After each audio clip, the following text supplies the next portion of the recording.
E sabe, essa série, ela tem muito a ver com um símbolo que nós vemos em tatuagens, em objetos, em colares. Nós vemos como fachada de alguns ambientes, nós vemos este símbolo em algumas artes, tanto no seu smartphone, como também em algumas impressões, aquilo que foi impresso. Mas esse símbolo que é tão visto por nós hoje, ele nem sempre era visto da forma que nós vemos hoje. Esse símbolo que nós vemos hoje, ele existia em relatos muito antes, eu acho que o microfone está falhando, né? Ele existia muito antes da época de Cristo Jesus. Há relatos que na Índia esse símbolo já foi visto. Na China ele já foi visto. Obrigado. Esse símbolo, ele era um símbolo que apresentava a ideia de tortura, a ideia de morte. Esse símbolo não era o símbolo que as pessoas colocavam em colares e andavam por aí. Afinal, andar com um símbolo desse, como colar no pescoço, naquela época, seria o equivalente a andar com uma cadeira elétrica no pescoço. Um símbolo de morte. Nós vamos iniciar hoje uma nova série de mensagens, e uma série de mensagens acerca da Páscoa. E nós vamos falar sobre a cruz.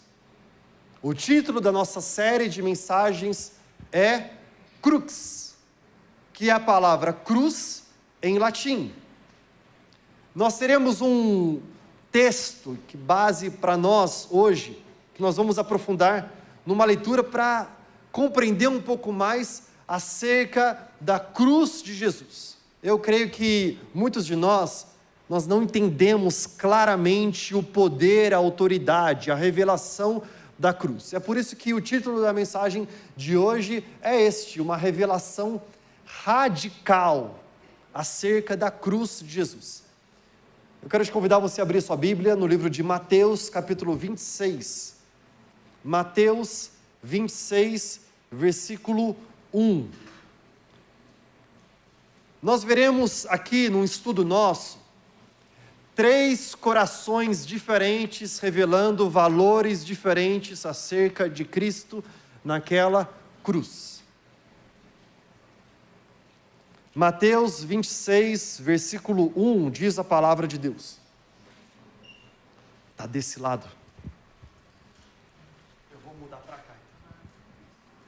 Mateus 26, versículo 1, olha o que diz a palavra de Deus. Quando Jesus acabou de dizer essas coisas, disse aos seus discípulos: como vocês sabem, estamos a 2 dias da Páscoa, e o Filho do Homem será entregue para ser crucificado. Naquela ocasião, os chefes dos sacerdotes e os líderes religiosos do povo se reuniram no pátio do sumo sacerdote, cujo nome era Caifás, e juntos planejaram prender Jesus de maneira fraudulenta, e eles queriam matá-lo. O contexto aqui é que Jesus, ele se aproxima dos discípulos e ele fala: olha só, daqui a 2 dias será a Páscoa, e o que vai acontecer é que o Filho do Homem, ele será entregue para ser crucificado. Jesus, ele prenuncia: eu serei crucificado por vocês.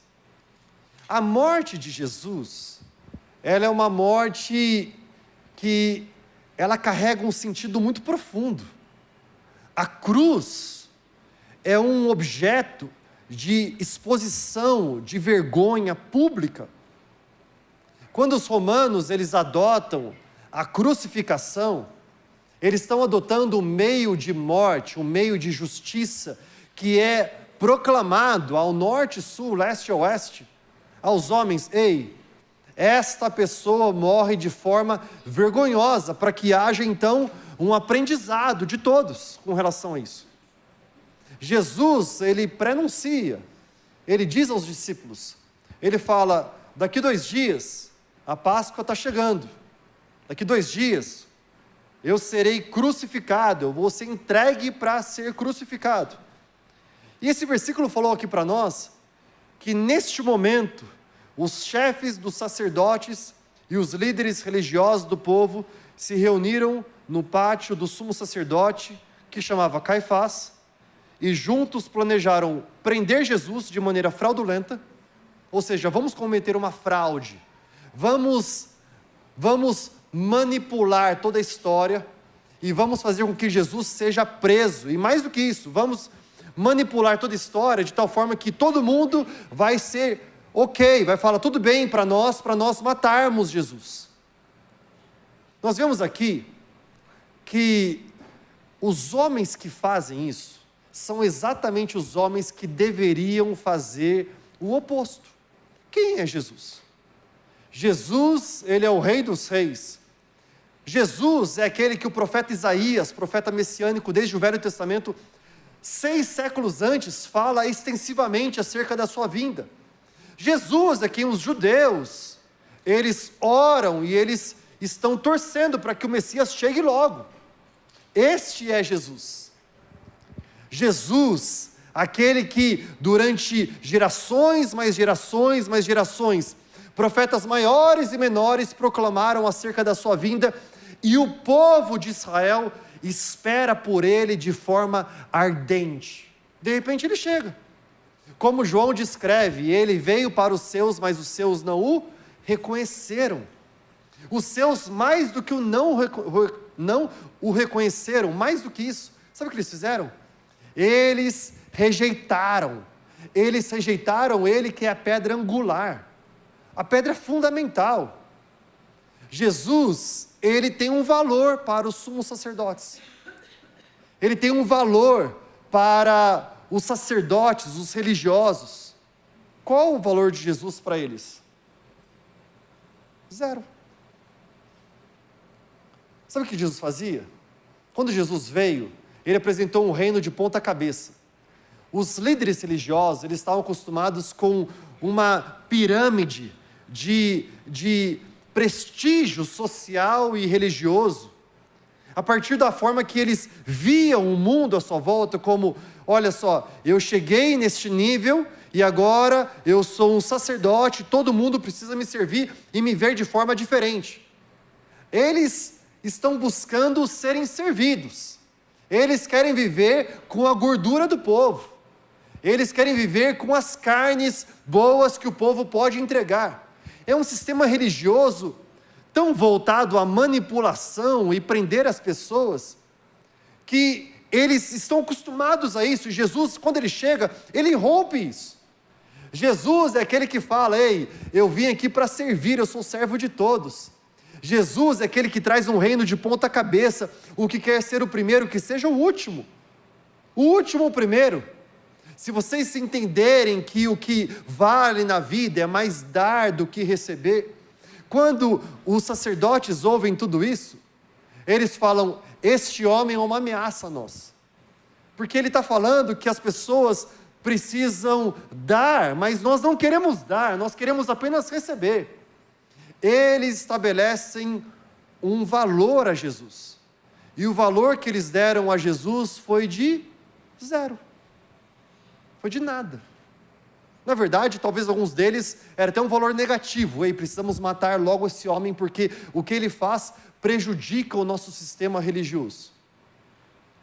Sabe, mas não foi só os líderes religiosos que fizeram isso, os discípulos fizeram isso. Os discípulos que caminhavam com Jesus, eles tinham uma expectativa ao andar com Jesus.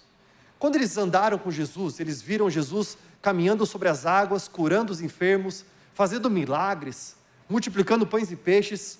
Eles entenderam que ele era o Messias, mas a expectativa deles era diferente da expectativa do coração de Jesus. Sabe o que os discípulos imaginavam?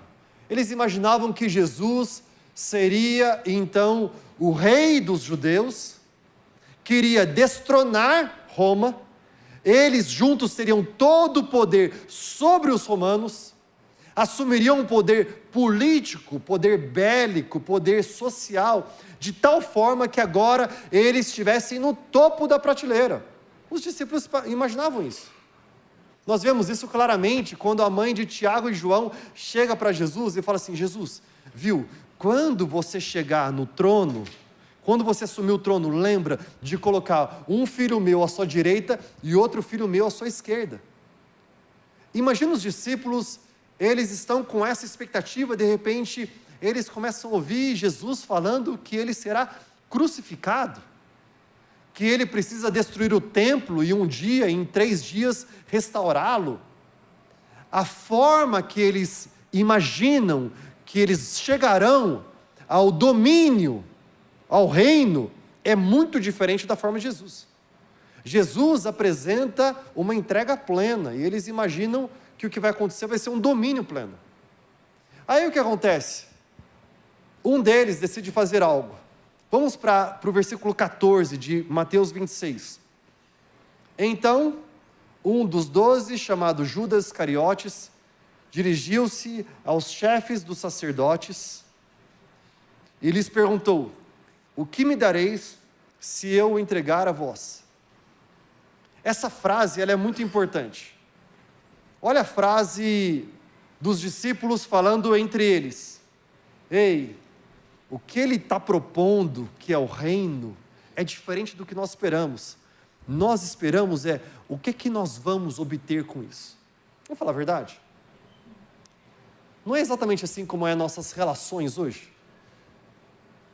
Você abre o seu WhatsApp, você responde dependendo daquilo que você vai receber com aquilo. Você abre a sua agenda e você coloca como prioridade a sua agenda com base naquilo que você vai receber. Talvez você veja a igreja hoje, convidado por um amigo seu, pensando: tá bom, mas o que eu vou receber quando eu for lá? Não, lá você tem talvez um presentinho como visitante. Não, lá a música é muito boa. Lá a palavra, você vai entender a palavra. E normalmente, nós nos movemos por meio daquilo que nós vamos receber. E é exatamente assim que Judas se posiciona. Ele nota que alguma coisa está acontecendo. Ele fala: é importante. Talvez a forma que nós vemos que Jesus vai reinar é muito diferente da forma que nós imaginávamos antes. Então é importante que eu tire algo com isso. Ele pergunta: o que vocês vão me entregar se eu der ele para vocês? Eles entraram num acordo, acordaram com ele 30 moedas de prata. Sabe o que valia 30 moedas de prata nessa época? Era a compra de um escravo. O preço de um escravo era 30 moedas de prata. Ele ouve dos sacerdotes que o que eles darão para Judas, se ele trair Jesus, será 30 moedas de prata. O valor de um escravo. Eles falam: tudo bem. Ele fala: eu quero. Eu vou vender. Ele precifica Jesus. Quanto é que os sacerdotes deram de valor a Jesus? Nada. Quanto é que Judas valoriza? Qual o valor que ele dá a Jesus? 30 moedas de prata. Desse momento em diante, Judas procurava uma oportunidade para entregá-lo. Sabe, essa parte da história, ela sempre me comoveu muito, e sempre eu achei assim, que absurdo Judas fazer isso. Por que Judas fez isso? Eu nunca entendi muito o contexto, e o contexto do coração de Judas. Por que ele entrega Jesus? Por que é que Judas, ele caminha com Jesus durante 3 anos e meio, ele vê Jesus que ama, Jesus que tem compaixão, Jesus que se entrega, e por que ele traz Jesus? Por que ele faz isso? A verdade é que não foi Judas apenas que traiu Jesus, fomos nós que o traímos. A verdade é que os discípulos também o traíram. Nós vemos no capítulo 27 de Mateus, que no momento em que Jesus é preso, todos os discípulos, versículo 56, o abandonaram, todos. O que acontece é que Jesus tem uma apresentação de amor, e Judas tem um contexto para responder a esse amor. E o contexto é esse. Há uma história que eu não li para vocês propositalmente, que está exatamente entre o versículo que nós lemos no começo de Mateus 26, e depois Mateus 26, 14.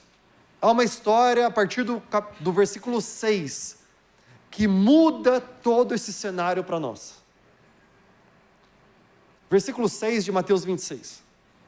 Quando Jesus estava em Betânia, na casa de Simão, o leproso, aproximou-se dele uma mulher com um frasco de alabastro que continha um perfume muito caro. Ela o derramou sobre a cabeça de Jesus, quando ele se encontrava reclinado à mesa. Ao verem isso, os discípulos se indignaram e perguntaram: por que esse desperdício? Este perfume poderia ser vendido por alto preço e o dinheiro ser dado aos pobres. Percebendo isso, Jesus lhes disse: por que vocês estão perturbando essa mulher? Ela praticou uma boa ação para comigo, pois os pobres vocês sempre terão com vocês, mas a mim nem sempre terão. Quando derramou este perfume sobre o meu corpo, ela o fez a fim de me preparar para o sepultamento. Em verdade lhes digo que onde quer que este evangelho for anunciado em todo o mundo, também o que ela fez será contado em sua memória. Note que a história da mulher está no meio aqui. E note que logo depois, no versículo 14, quando nós falamos sobre Judas, está dizendo assim: então um dos 12 chamou Judas, chamado Judas Iscariotes, dirigiu-se aos chefes dos sacerdotes. Judas viu essa cena. Então ele tomou a decisão: eu preciso entregar Jesus e dar a ele o valor que tem no meu coração. A cena é a cena que Jesus, ele está ali numa mesa, num tempo com homens, discípulos, na casa de Simão, o leproso. Uma mulher, ela chega e ela pega um perfume caríssimo, um nardo. Esse perfume, ele é estimado como o valor o salário de um ano de trabalho.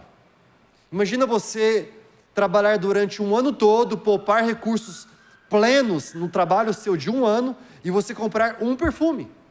Mais ainda, esse perfume, dizem os especialistas, que ele era selado, então para que ele pudesse ser utilizado, ele era quebrado e utilizado, derramado sobre aquele momento de ungir.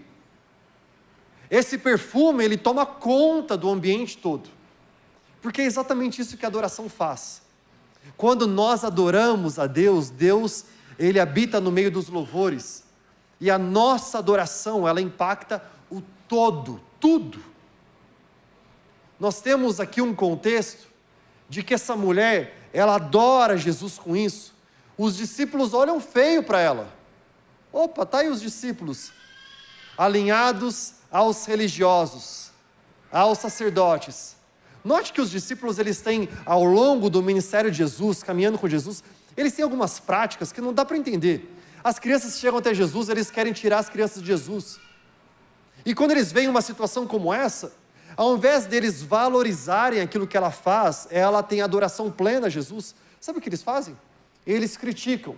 Na verdade é João, no capítulo 12, é ele que fala de forma mais aberta, que quem inicia criticando essa moça é Judas. João diz que Judas falou: ei, você está ficando louca? O que você tem aí diante de você vale muito. Você poderia vender tudo isso, pegar o dinheiro todo e você comprar comida talvez para os pobres. João, ele fala de forma clara isso, mas também fala o motivo. O motivo é que Judas, ele é o tesoureiro, ele é o cara que cuida da tesouraria, dos valores de ofertas que entram na bolsa, ele cuidava da bolsa de tesouraria. E a Bíblia diz, João fala, que Judas, ele colocava dinheiro lá e ele tirava para colocar no seu bolso. O dinheiro de oferta entrava na bolsa e ele tirava e ele colocava no seu bolso. Mais outra oferta, num outro lugar, entrava na bolsa, ele tirava e colocava no seu bolso. Tem algo que acontece nessa história que faz com que Judas fique extremamente irritado. Judas, ele está olhando e está falando assim: por que é que essa mulher pegou algo tão caro e desperdiçou. Judas, ele pensa nisso, sabe por quê? Porque ele traçou um valor para Jesus. O valor de Jesus para mim é no máximo 30 moedas de prata. Ele vale como um escravo. A pergunta que eu preciso fazer para você: quem é você nessa história? Essa história me confrontou muito. Nós temos aqui os sacerdotes, que para eles Jesus não vale nada. Vamos matá-lo. Nós temos Judas, que é um religioso. Ele vem à igreja, sabia? Judas, ele gosta, ele vai para a igreja.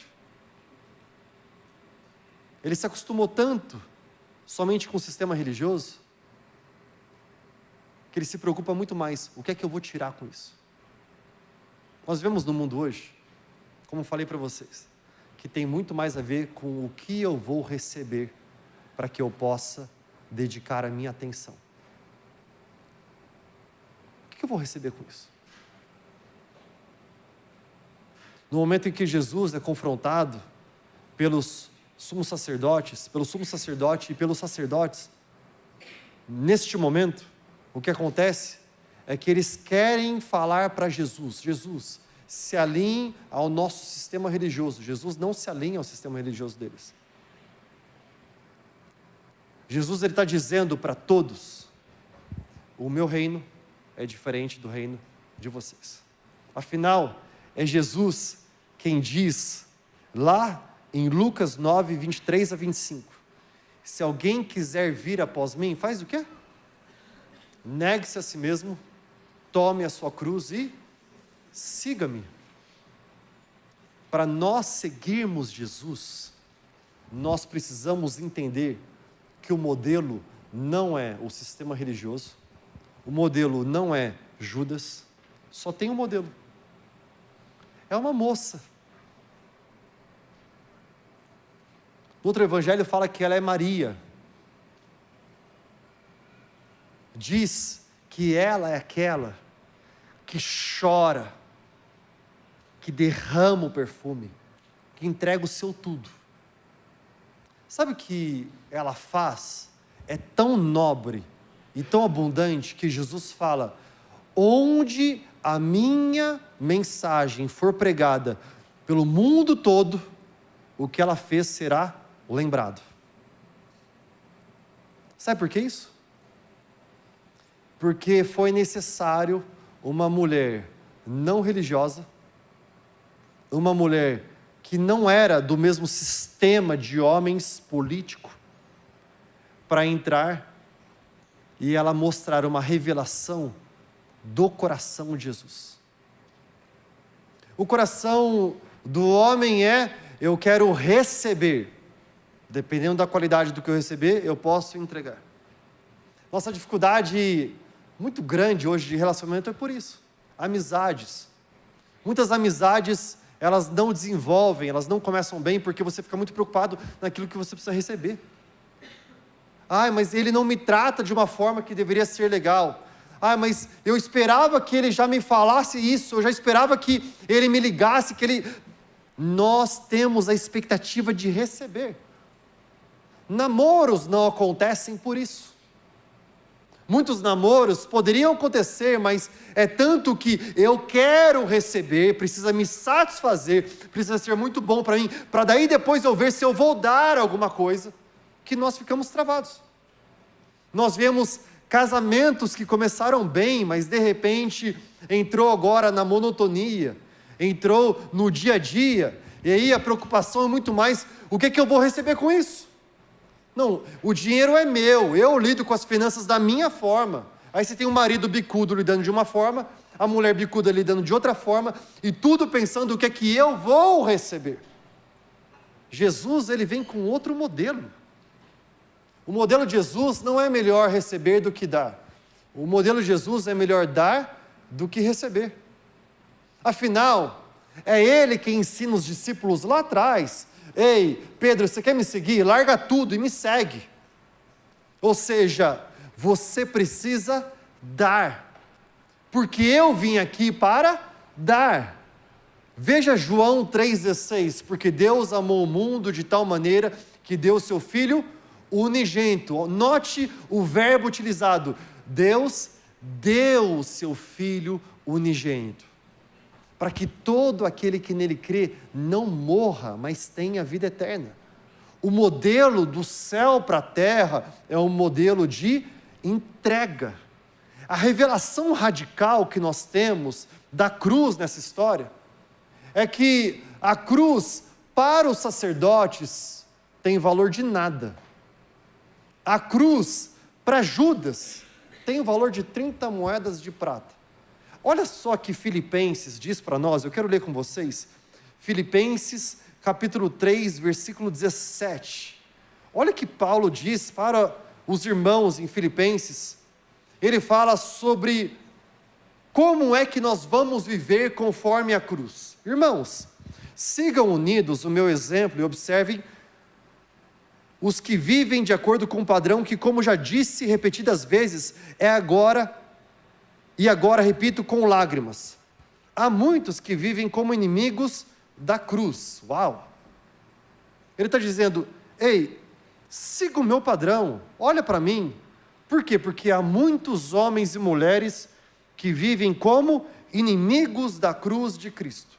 Quem são os homens que vivem como inimigos da cruz de Cristo? O destino deles é a perdição, eles têm um destino, o futuro deles é a perdição. Mas existe algo mais neles, existe o proceder deles, o Deus deles é o estômago. Eles se gloriam do que deveriam se envergonhar, só pensam nas coisas terrenas. O que Paulo está dizendo? Paulo está falando sobre um perfil como o de Judas, que muitas vezes é um perfil como o nosso. Ao invés de nós entendermos que a cruz tem a ver com entrega total, nós pensamos, o que é que eu posso obter com isso? O que isso é bom para mim? O Deus deles é o estômago. Eles só olham suas próprias vidas. É como a vovó fala para nós, só olha para o próprio umbigo. É a criança que desde muito nova está na escola, tem talvez uma lancheira muito farta para compartilhar com as pessoas e não compartilha. E mais do que isso, ela não compartilha o que é farto e ainda quer olhar para a lancheira dos outros que tem poucas coisas para tirar o que é delas. Não é apenas a criança que faz isso, mas é o adulto que se transforma num empreendedor e que olha somente para o seu próprio umbigo. É talvez o CLT. Aquele que entra num horário e termina no horário e que deveria estar fazendo o seu trabalho com excelência, mas não está pensando no todo da empresa, não está pensando no todo da sociedade, está pensando, o que é que isso é bom para mim? O Deus é o seu próprio estômago. Com base nisso, eles se gloriam do que deveriam se envergonhar. Porque é triste você ouvir alguém que tem todo o potencial para ser excelente no que faz, que poderia dar com excelência, que poderia realmente se sacrificar, porque a palavra de Deus fala para nós que Ele se agrada de sacrifício de louvor. Em Jesus, sacrifício não é uma anomalia, é um padrão. É triste você ver pessoas que poderiam viver tudo isso e estão se gloriando de viver uma vida medíocre. Então, porque eu comecei ali naquele relacionamento e aí, assim, eu parei de dar o meu tempo porque essa pessoa, ela não entende o meu tempo. Ela não faz aquilo que eu queria que ela fizesse para mim. Aquela igreja, eu parei de servir, porque assim, eu estava servindo, mas na verdade eu queria receber mais. O que eu esperava é que no dia do meu aniversário, tal pessoa me ligasse. Eu esperava que viesse um monte de presente para mim. Eu queria que as pessoas me reconhecessem publicamente. O meu trabalho, eu não estou mais dando o meu melhor, porque o que eu queria muito é que a cada 2 meses eles aumentassem o meu salário. É que eu tivesse, no final do ano, um acréscimo de 100% na minha renda. E nós vivemos numa realidade de nós queremos receber, se gloriando do que deveria se envergonhar, e mais do que isso, só pensam nas coisas terrenas. acordam pensando nos seus problemas, nas suas realidades, na minha vida. É o que eu quero. Pastor, eu queria que tanto você trouxesse uma palavra hoje que assim, que tudo que eu quero vai dar certo. Que eu vou ser farto da minha vitória. Eu acho que eu vim na igreja errado, porque eu queria ouvir a minha palavra de vitória. Eu queria... A palavra de Deus fala para nós que somos mais que vencedores em Cristo que nos chamou. Mas ela diz para nós que o modelo de Cristo Jesus é de entrega total. Nós vemos num contexto que os sacerdotes, eles dão um valor para Jesus. Qual o valor de Jesus para eles? 0. O Judas dá um outro valor para Jesus. Ele vale para mim 30 moedas de prata, como um escravo. Não é assim que muitos homens e mulheres tratam Deus hoje? Eu preciso da minha bênção. Se ela não vier, eu não vou desistir. Sem ela, eu não vou sair daqui. Deus me dá, porque tem tudo a ver comigo. Dá-me. É mais, pastor, dá aquela palavra de incentivo, de ânimo, injeção, e tem a ver com a minha vida. E aí nós vemos uma moça, que essa moça, quando ela entra na história fazendo algo diferente dos sacerdotes e algo diferente de Judas. Sabe o que ela faz? Ela entrega. Diante da cruz de Jesus, há somente 3 tipos de pessoas. Há os que querem tirar, eu quero matá-lo, eu quero tirar. Há os que querem receber, quanto é que eu vou receber para isso? E há somente aquela que decide entregar o seu tudo. Jesus, ele fala para mim e para você, ele fala para nós hoje, que onde a mensagem for pregada, não é o exemplo dos sacerdotes que será lembrado, não é o exemplo de Judas que será lembrado, mas é o que essa moça fez. O que eu quero perguntar para você, e o que é que nós estamos querendo, de verdade? Nós estamos querendo mais a bênção, nós estamos querendo mais o milagre, mais o favor, mas a cruz, ela nos chama para algo radical. A cruz diz para nós, você vai receber em mim milagres, favor. No Senhor, Deus fala isso para nós. Mas a cruz nos ensina que o modelo dele para nós é entrega total. Sabe, eu fico pensando muito em Jesus, nesses dias pré-crucificação. Vamos ser sinceros? O que seria suficiente para pagar o preço das nossas vidas, rebeldes e distantes de Deus, como nós éramos? Todos nós. O homem distante de Deus, desde Adão e Eva. Qual era o preço necessário? Qual era o sangue a ser derramado? Eu imagino Jesus, talvez, olhando ali dias antes, ele falou assim, pai, fala a verdade. A verdade é que Jesus, ele é plenamente santo, não cometeu nenhuma falha, nenhum erro, nenhum pecado. Ele é o Deus encarnado, plenamente homem, plenamente Deus. Ele poderia falar assim, Deus, vamos fazer o seguinte, pai, eu vou entregar o meu mindinho, tá bom? Vamos fazer o seguinte, corta o meu mindinho, põe o meu mindinho naquela cruz, o meu mindinho é suficiente para pagar o preço de toda a humanidade. Só que se ele fizesse isso, seria muito distante do caráter de quem ele diz ser desde o começo das Escrituras. Ele se apresenta desde o início de tudo, aquele que é pleno. E ele que é pleno faz uma entrega total.